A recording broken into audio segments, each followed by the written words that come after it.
మాజీ మంత్రి కేటీఆర్ ప్రభుత్వంపై సీఎం రేవంత్ రెడ్డి పైన వాస్తవ దూరమైన ఆరోపణలు చేస్తున్నారని కిసాన్ కాంగ్రెస్ జాతీయ ఉపాధ్యక్షుడు కోదండరెడ్డి ఆరోపించారు. రైతులకు రుణమాఫీ చేయడం కేటీఆర్ కు ఇష్టం లేనట్లుందని ధ్వజమెత్తారు. ఐటీ మంత్రిగా ధరణి పోర్టల్ నిర్వహణకు కేటీఆర్ సంతకం చేశారని విమర్శించారు. గత ప్రభుత్వంలో నిజమైన సన్న చిన్నకారు రైతులకు రైతు బంధు ఇవ్వలేదన్న కోదండరెడ్డి ఇందుకు బాధ్యులు కేసీఆర్ లేనని ఆరోపించారు. ధరణిలో జరిగిన అక్రమాలన్నీ త్వరలో ఒక్కొక్కటిగా బయటకు వస్తాయని వెల్లడించారు.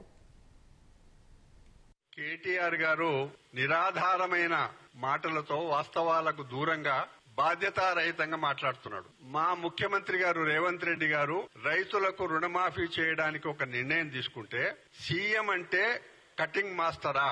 కేటీఆర్ గారు మీరు కోతల మాస్టరు. అధికారంలో ఉన్నప్పుడు కూడా అదే కోతలు కోసిండ్రు, ఇప్పుడు కూడా అదే కోతలు కోస్తున్నారు.